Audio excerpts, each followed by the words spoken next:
popular teen is found dead at a local party spot. I don't even know how to describe it. It was horrific. As investigators dig into the case, they'll uncover a slew of suspects. I started to fight. She kicked her head like she did 4 or 5 times before anybody pulled her off. Maybe it got out of hand. She wasn't supposed to die. And shocking allegations will cast a dark shadow on this small town. There was cult activity. In fact, the rumor was that it was some sort of ritualized killing. Her body was burned beyond recognition. As authorities navigate a twisted investigation, the body count rises. When they looked down in there was a dead body hung up on some lumber or a tree or something. A trail of blood links 2 murders. But will the killer walk free? Very few of these cold case files ever come to fruition. I want the world to know there's somebody out there that murdered 2 people.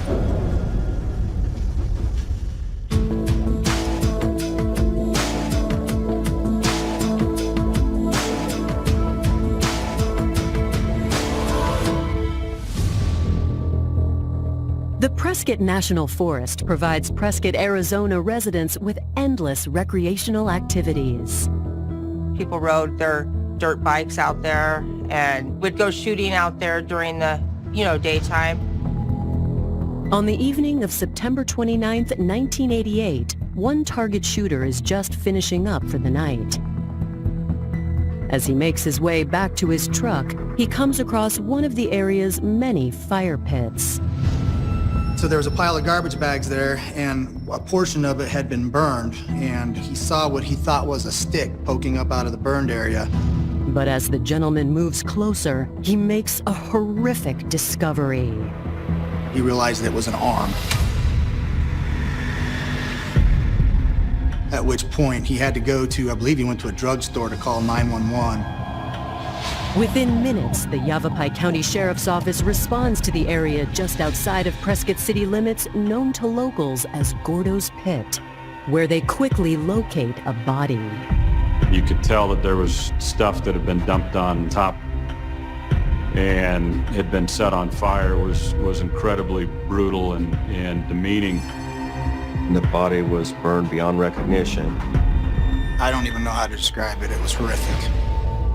Investigators look around for clues but have little success. A lot of the other stuff that was around was hard to discern whether that was trash or associated with the homicide. The scientific testing that we do now with DNA, we can learn very quickly from a lab whether it's related to our case or not. Back then, they didn't have a lot of those tools. It could have been the murder location and the dump site, or it could have just been the dump site, but there was no way to determine if that was the murder site. As investigators continue assessing the scene, the victim is transported to the coroner's office. The medical examiner, he labeled it homicidal violence, but he couldn't determine what actually caused the death. Because of the condition of her body, there was no way to determine more.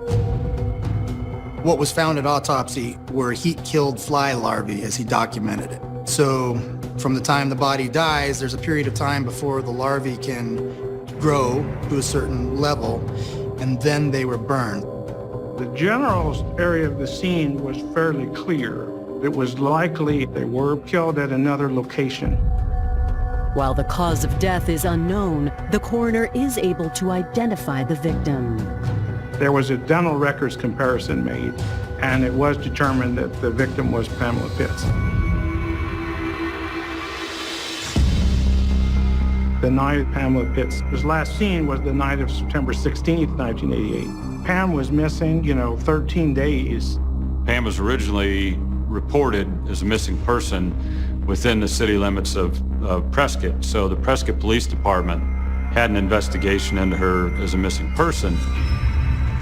The Yavapai County Sheriff's Office alerts Prescott PD about the discovery, and both entities join forces. Once we know who the victim is, the first place you go is to the people that they knew. You go to the family.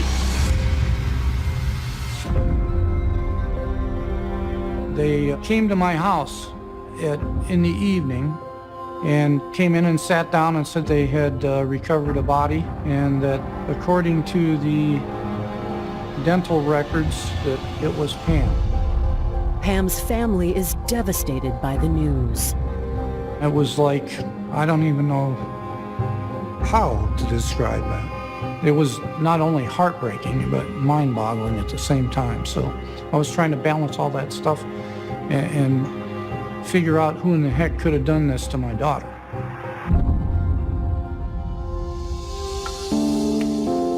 "19-year-old Pam Pitts was known for her bright smile and zest for life. Pam was a wonderful kid. She was always doing something, always wanting to have fun. And she was the type of person who could make friends with anybody. She was outgoing and just excited about life.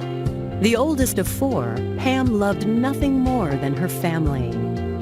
She was my sidekick. She was awesome with all the kids, and she was an awesome mentor. Pam was a pretty amazing big sister, and she took me under her wing. She would guide me through life, basically. She was always there. I could count on her. I was able to confide in her. By age 19, Pam was ready to leave the nest and moved in with her new friend, Shelly Norgard. I think she met Shelly by mutual contact with other friends. They became really good friends, and they did a lot of things together. They had some friends in common. Shelly was always kind of awkward. I don't recall Shelly ever talking about her background. It had always been a mystery to me where she came from and, where her parents were. It seemed like they were never around or in the picture. It was just Shelly, and Shelly was just there. For 18-year-old Shelly, living with Pam was finally her chance to have a family connection after years of struggling with her own. From what I've seen, it almost appears as though Shelly had some abandonment issues in the way that the divorce happened and the mom left. And then there was pressure between her and her dad. Her dad was pretty strict. He seemed to be a stern taskmaster. And she made it really clear that she did not want to have to move back with him if Pam was to move out of the house. After moving in with Shelly during the summer of 1988, Pam got a job at a local restaurant to make ends meet. Though she had many interests, she wasn't quite sure what she wanted to do with her life. She talked about going to beauty college, and that was one of her goals. I figured she'd get into something like that, beauty college or fashion design or something. She was very artistic. In August of 1988, a month after the move, Pam reconnected with an old flame named Bobby Kitchener. We were taking it slow. She was reinvigorated about hanging out with me again, which was very exciting to me because I still had a lot of feelings for her at the time. Her life really revolved around friends and family and hanging out with people and having a good time. But on September 16th, 1988, the popular teen vanished without a trace. Shelly called, and she said, wanted to know if I knew where Pam was. And I said, no, I don't know. He goes, well, I'm not sure where she's at. I haven't seen her. She took off and didn't come home last night. At first, Paul wasn't too concerned, but when Pam failed to show up to work on Monday, he became worried. She just wasn't that kind of person that she would just disappear, no contact, no nothing. And so at that point I said, something's wrong. So I called the police department about it. And now, 13 days later, it seems Paul's worst fear has come true. They came right out and told me the condition of Pam's body at the time they found it. That her body had been set on fire and burned beyond recognition. When I got that information, the first thing that goes through your mind is who could do something like this? And why would somebody do this to Pam? Coming up, as investigators search for a killer, they unearth a bitter feud. She said that everything is wrong in my life she's responsible for. And a shocking statement raises a red flag. Did you ever make a statement to anybody about how to dispose of the body by fire? I probably did. At that time, anybody was a suspect, as far as I can say.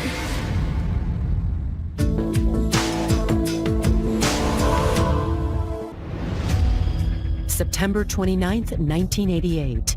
The Yavapai County Sheriff's Office and Prescott Police are searching for the killer of 19-year-old Pam Pitts, a Prescott local who'd gone missing nearly 2 weeks prior. It just knocks the wind out of you and breaks your heart.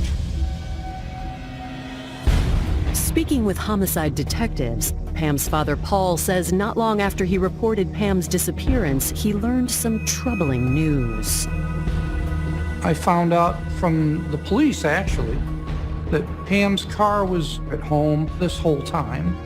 Her purse and all her personal belongings were in the house. Shelly never pointed any of that out to me. I know that if it was somebody I lived with and they were gone, but all their personal belongings were there, I wouldn't have left that detail out.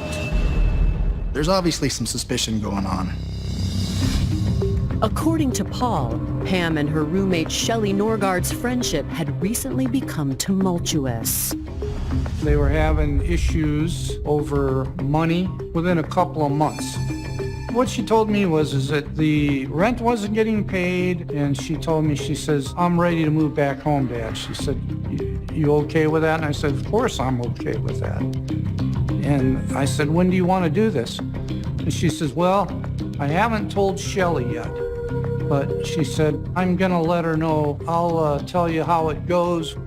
Paul says he was happy with Pam's decision to move out, as he had heard of Shelly's reputation around town. From the other kids that had contact with her, they said that she was not very trustworthy, that she told a lot of stories and lied a lot, and that she wasn't an honest person. With Pam and Shelly's relationship seemingly on the rocks, investigators have their first person of interest. But when they sit down with Shelly on October 5th, she paints a very different picture. Pam and I really started to get close when I graduated, and we got to know each other. We started to go out a lot, and then we moved in together, and there was not a night that you could not see us together. Shelly explains that rooming with Pam was great at first, but after a while, the two got into a financial bind over the rent. Thursday night, the night before she was killed, she said that she was going to move out because she couldn't afford to live there anymore. We sat down and we talked about it, and we got everything resolved. Investigators pressed Shelly for her alibi the night Pam disappeared. Did you work Friday, that Friday the 16th? And did you see Pamela Pitts on Friday night the 16th? No. Shelly's story is she got off work, she went and got Ray Clerks, her boyfriend. They went to Jack in the Box to meet friends. Then they went out to some other Embry-Riddle students' apartment to watch a movie. We watched movies until 3 o'clock in the morning. Ray and I left. We went back over to his house, got in my car and went home. And then I couldn't sleep. I got in my car and I took a drive. So between about 4 o'clock and 7 o'clock in the morning, she just drove around. Didn't have a lot of driving, very little sleeping. I do that a lot. Very seldom do I sleep. I could go a couple of days without sleeping. If I'm upset about something or anything like that, I do sleep. Or I can't sleep. I drive. Sensing Shelly may be waffling, detectives keep pressing her for more information. Did you kill Pam Pitts? No. Were you around when she was killed? No. Did you see it happen? No. Did you have anything to do with burning of the body? No, I didn't. Are you sure? Yes. I cared for Pam dearly. I I didn't kill my roommate. Because she started crying, they took a break. And then they never started over again. They basically just had her sign a document saying she doesn't know anything or who killed Pam. After releasing Shelly, investigators turned to the next closest person in Pam's life, her boyfriend, Bobby Kitchener. According to Bobby, he had spent the evening of September 16th with Pam. I had been downtown and she was in my car, her and I together, and on the other side of the courthouse was a parking lot. And we would hang out there and talk with friends and watch the other people cruise by. Bobby tells investigators he left Pam with their friends and headed to work around 9:30. She told him at that time that she was just going to spend the evening at home, so that's the last time we know for sure that Pam was around. We want to look at boyfriends, because they would have been in Pam's inner circle, and so they were able to determine that. Bobby Kitchener, he had an alibi. After striking Bobby from the suspect list, investigators circle back to confirming Shelly's alibi and bring in her boyfriend, Ray Clerks, for questioning. They ask Ray for his timeline for the night of the 16th, and he basically tells them he doesn't know what Shelly did after 11:30 because that's when she went home. So then the detective immediately says, well, she told us she went home at 2:30 in the morning. And Ray says to them, well, that could be, it might have been 2:30. Ray says he can't remember exactly which night they're referring to since it was weeks before, but he assures investigators he has no idea who could have killed Pam. He basically told them he was tired of talking to them and didn't want to talk to the cops anymore. So that pretty much put an end to Ray's involvement. With Ray unable to confirm Shelly's alibi, detectives speak to more of the friends she was with on the night of the murder, exposing a shocking revelation. They said Shelly was angry and she was looking for Pam on the night of the 16th. While they're conducting these interviews, they learned Shelly said, have you seen my roommate? She's doing bad things, everything is wrong in my life, she's responsible for, and I'm trying to find her. It did not sound like the relationship was as happy as she had made it out to be Thursday night. Shelly's friends also remember some unusual things she had said in the past. She would make comments about how she knows how to get rid of a body. The best way to get rid of somebody is to first make them a missing person and then either burn them beyond recognition or to drop them in a mine shaft. It was well known that Shelly had some pretty strong theories on how to make people disappear and get rid of the evidence. Alarmed by these allegations, detectives immediately bring Shelly in for another interview. Did you ever make a statement to anybody about how to dispose of the body by fire? On fire? Be very careful. I probably did. What kind of a statement did you make? Burn the body. Burn the body? Why? I guess to get rid of the evidence. Coming up, as investigators zero in on Shelly, new theories emerge. I heard satanic cult was involved. Kids who were out at that party talked about this possible fight. And a horrific discovery throws investigators a curveball. It was a white male in a state of decomposition who had been dropped down in a vertical mine shaft.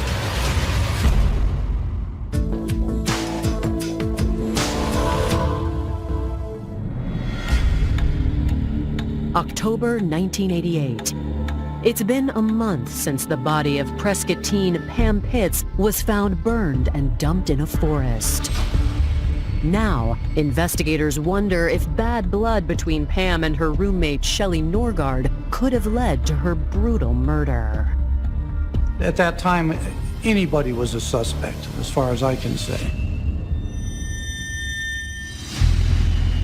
Investigators obtain a warrant to search Shelly and Pam's apartment. There were searches of that residence. It was difficult to determine that anything happened there in the house. There was simply no evidence to point to anybody. There was no physical evidence There was no DNA evidence. There was nothing. They also had what they believed was a pretty solid alibi from Shelly, in that she was with all these people throughout the night. Still at a loss for where Pam was actually killed, investigators decide to look closer at the site where Pam's body was found. And they catch a break when they learn there may have been witnesses in the area on the night of the 16th. A couple weeks later, they learned about the party that occurred at Gordo's Pit from the Yavapai County Sheriff's Office. The Sheriff's Office responded to that party that night and chased all the kids off, and then came back later and made sure there was nobody there and there weren't any fires burning and that kind of thing. Investigators interview local teens to see if anyone saw Pam at the party that night. They eventually found a couple guys that said they had seen Pam at the party. But some of Pam's friends tell detectives that they believe more ominous events than just parties were taking place at the popular hangout spot. I heard a satanic cult was involved. There were a lot of rumors. One of them was about it was a satanic worshiper sacrifice. You know, back in the 80s, that was a big thing. In fact, there was cult activity that was confirmed by an investigator. The rumor was that Pam was somehow used in some sort of ritualized killing. I'm positive that's what happened. They had plans for Pam, as they said. They were preparing her for a high priestess. They just got out of hand. She wasn't supposed to die. There were about 30 people standing around Pamela Pitts' side, and they all saw what happened. And no one pulled her out. It was more like they were bragging about it. While rumors run rampant in the town of Prescott, investigators run down every lead. But months pass and nothing materializes. That was a complete and total thing that came out of the rumor mill, I guess you would say, in this thing. These are all the stories that fell apart. They looked into them, couldn't corroborate them, and let them go. But in the summer of 1989, after reviewing past witness statements, investigators finally uncover a promising lead. A small number of those interviews talked about this possible fight between Melinda Perry and Pam Pitts. What happened, she went up and was talking to Pam for her and they started to fight. And during the fight, Pamela got thrown on the ground. She just kicked her head like she did 4 or 5 times before anybody pulled her off. And then when someone pulled her off, she got up and she was bleeding. She fell back down. The theory was that maybe Melinda tracked her down later, maybe Pam was over there by the fire pit where she was located, and that maybe Melinda, because of that leftover rage, had finished her off. Investigators immediately haul in 18-year-old Melinda Perry for questioning. Okay, tell us about the fight you got into with Pam. I didn't get in a fight with Pam. Detectives press Melinda for her alibi. Friday night, there's a party at the American Motel, okay? And I guess there was too many people there and they were being too loud, so the landlord or manager, whatever, came and told us to get out of there, all right? You were there. I was at the motel. All of a sudden, after a year without a suspect, they have a good suspect. They kept asking her questions and doing interviews, and she kept telling them, but she wasn't telling them what they wanted to hear. They wanted her confession. Authorities still aren't convinced she didn't kill Pam. And in August of 1989, Melinda is summoned to appear before an investigative grand jury. I think their theory was that they could put her on the stand and under oath compel her to tell the truth. I tell them I never fought Pamela Pitts. I was never in a fight with Pamela Pitts. After that, I felt I was free to go, you know what I mean? But not long after, Melinda is arrested for perjury. Somebody told them that I kicked her head. I kicked her head until she passed out. And they booked me for 3 counts of perjury, said that I had lied on the stand. It was determined that Melinda Perry had made inconsistent statements to the grand jury. Investigators interrogate Melinda once more, but she doesn't waver. I was scared, to say the least. Yeah, I was a kid. I didn't know what to do. Eventually, Melinda's perjury charges are dropped.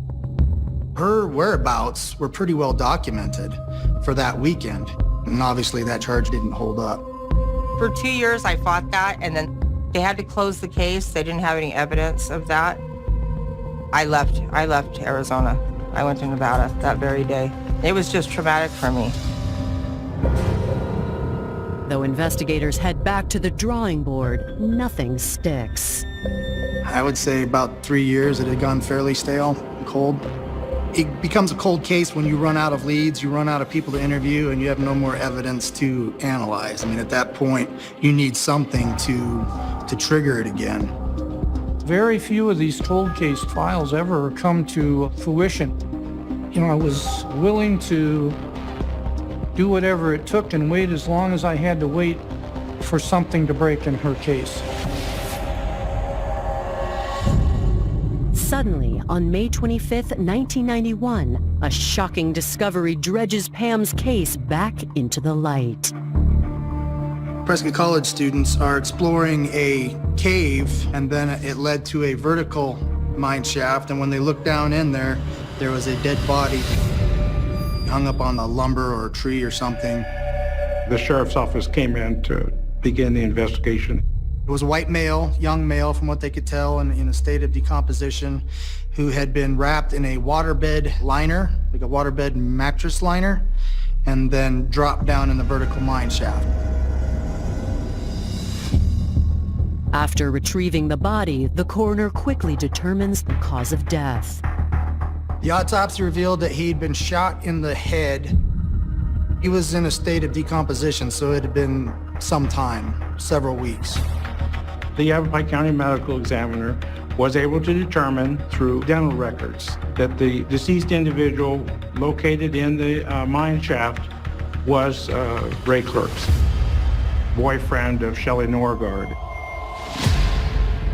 Ray's family actually ended up reporting him missing. He was supposed to have showed up for a wedding in California and didn't, and that really alarmed everybody because apparently he was very responsible. He was going to be a pilot, and he would just not miss something without letting people know. According to Ray's missing persons report, filed on May 28, 1991, Shelly and Ray had been living together at the time of his disappearance 3 days prior. The detectives recognized that, hey, this is the second roommate that Shelly's had go missing and turn up dead. Maybe we ought to look into Shelly a little more. When investigators notify Ray's family about his death, they are clear on who they believe is responsible. Ray was planning on moving back to California and was not going to take Shelly with him, and then the relationship was going to end, basically.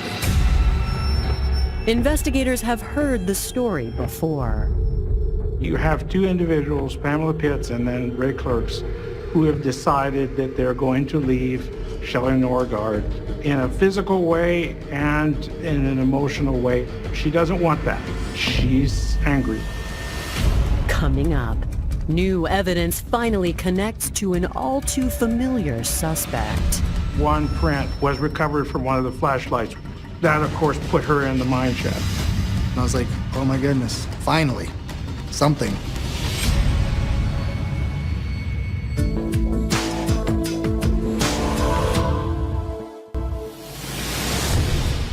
After discovering the body of 24-year-old Ray Clerks, incriminating physical evidence now suggests his girlfriend, 21-year-old Shelly Norgard, is responsible for his death.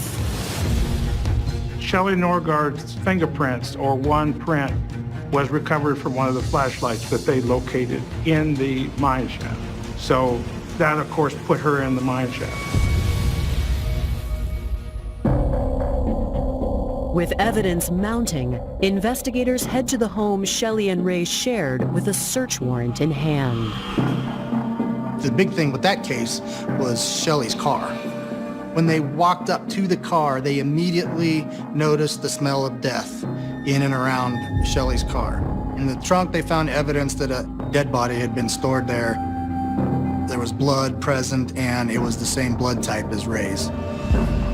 The evidence is enough to place Shelly under arrest on June 4th, 1991. After a couple years of it being in the court, she eventually pled guilty. So, as a term of her guilty plea, she had to provide a statement on what happened to Ray. Shelly tells the court it all started when Ray broke things off. They were out watching stars, stargazing, I guess, and he was laying on top of the car. And when he told her that he was going to take the dogs with him, she lost her mind. Shelly shot him in the head while he was laying on the hood of the car. Shelly says after that, she panicked. She says then she was so shocked by what she'd done that she got a blanket out and covered Ray up so she couldn't see him anymore, and then put him in the trunk of the car and basically drove the car out in the woods and left it there for a couple weeks before she could get a four-wheel drive truck to come transfer the body to the top of the mountain to drop him in the mine shaft. It was midway through the trial in 1993 that she decided to accept a plea deal. The charge was dropped from murder in the first degree to murder in the second degree. And so her sentence was 20 years in Arizona State Prison. News of Shelly's confession and plea quickly spreads to the family of Pam Pitts. I felt that she got off easy. She should have gotten life or the death penalty. That's how I felt about it. I was glad that she was in jail because, at least then she couldn't kill anybody else.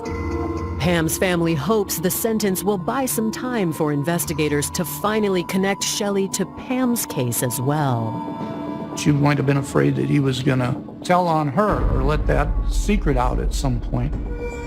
Though investigators are suspicious of Shelly, their hands are tied. The issue you had is there's still no evidence. Regardless of whether Shelly killed Ray or not, it doesn't still indicate that she killed Pam without something more. 18 long years pass with no new leads on Pam's case. It just went kind of cold for a long time. Just really cold. At first, you want revenge. You want to find this person and you don't care what happens to him. But, as time goes on, it's not about hate and revenge anymore. It's about justice for your daughter. In March of 2011, 23 years after Pam's murder, a cold case team reopens the investigation. When it was handed to me, I didn't know anything about the Ray Clerk's murder. I think the lieutenant intentionally kept that from me so as not to taint my thought processes. But it doesn't take long for Detective Dart to get up to speed. I remember looking at it going, wait a second. Shelly killed somebody late in 1990? What? Now I've got somebody in this case who's capable of murder. Not to mention Shelly was the only one who seemed to have a motive to hurt Pam. She was making that very clear on the night of the 16th that Pam was behind all the bad things in her life and she was going to find Pam and she was going to deal with it and she was going to take care of the problem. In February of 2011, investigators re-interview Shelly about Pam's case, hoping the added pressure will cause her to incriminate herself on recorded jail calls. Shelly was due for release within a few months. So I talked to Shelly for about an hour in the prison, not to interrogate her, just to remind her that we're still looking into this. So they had that conversation with her, and then they immediately began collecting all her phone calls from that point. Unfortunately, investigators cannot find anything against Shelly in the 97 phone calls she made between the interview and her release in May of 2011. She got released from Department of Corrections and she got a job. She meets a man. They end up getting married, moving in together. Her name now is, instead of Shirley Norgard, is Shelly Norgard Harmon. She kind of assumed, I guess, a new life, you would say. Investigators continue efforts with Pam's case, but department moves and heavy caseloads cause delays.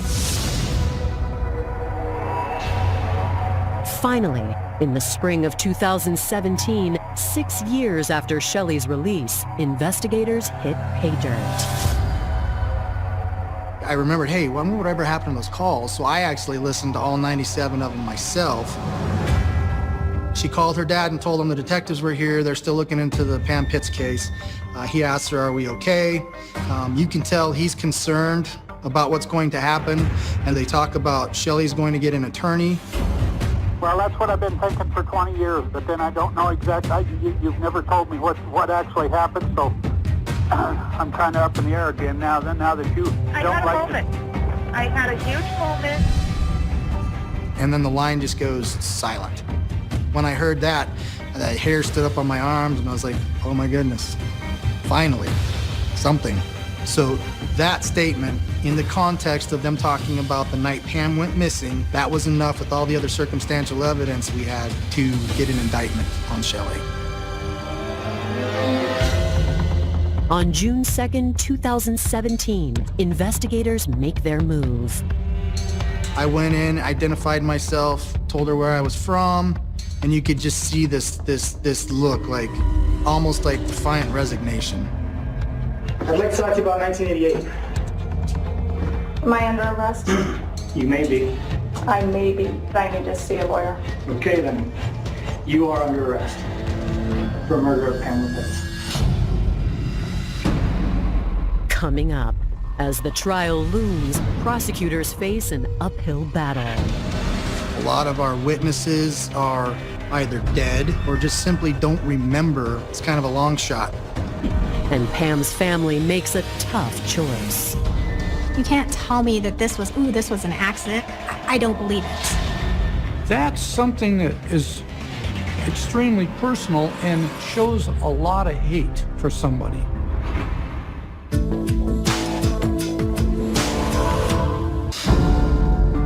June 2017. After serving 20 years for murdering her former boyfriend Ray Clerks, Shelly Harmon now faces charges for the 1988 murder of her former roommate, Pam Pitts. My favorite part of the whole thing was being able to meet with Pam's dad and tell him that the arrest had been made. That was the best feeling I've had in my entire career. I couldn't believe it. After 30 years, I just couldn't believe it. I got up and shook his hand and hugged him, and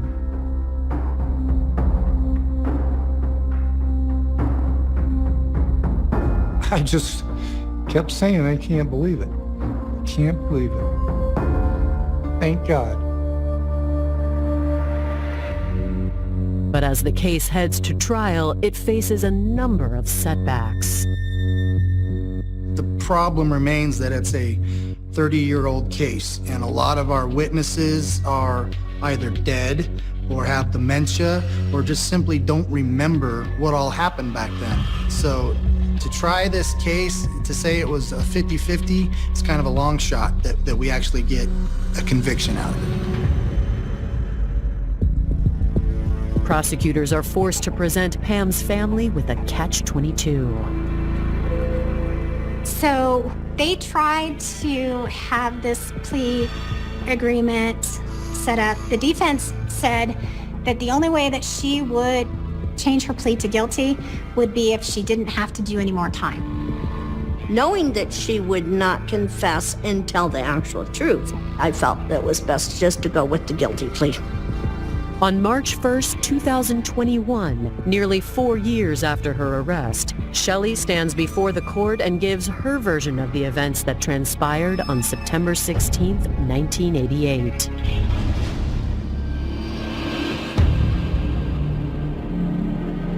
She said she had gone out looking for Pam at the party, and when she found her, she just wanted to talk to her, They had gone off from the side of the party and got into a heated debate and started getting into a fight. She goes, I don't know what happened. I hit her and I knocked her down, and I just got on top of her and I couldn't stop hitting her, and I just kept hitting her, and then she stopped breathing. Then she heard voices coming, so she got up and left. That was essentially her confession. She would not talk about the body or what happened after she killed Pam, so we did not get any of that. You can't tell me that, ooh, this was an accident. I don't believe it. I think she went so far as to pour gasoline on her body and set her on fire. And that's something that is extremely personal and shows a lot of hate for somebody.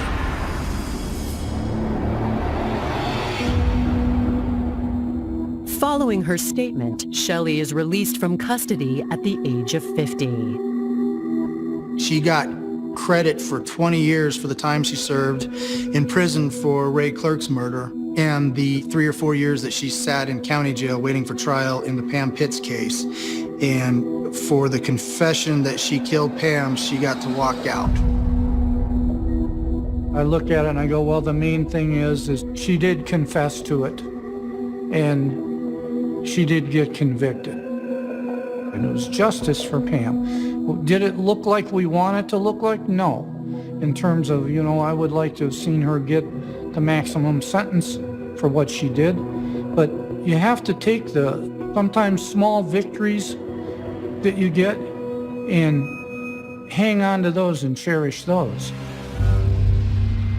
I want the world to know that there's somebody walking the streets.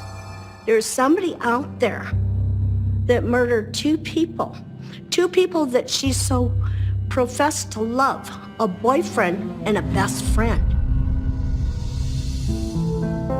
Though 2 lives were taken, Pam and Ray's memories live on in the hearts of all that knew them. Ray had a lot of potential. He wanted to be a commercial airline pilot, and that was kind of ran in the family, and that family was extremely tight. So the tighter the family it is, the more it hurts when you lose that. I want Pam to be remembered as a young lady who loved life and couldn't wait to get out there and live it. It's a shame that it got cut short like it did. But I know she would have been quite the fireball if she was alive today.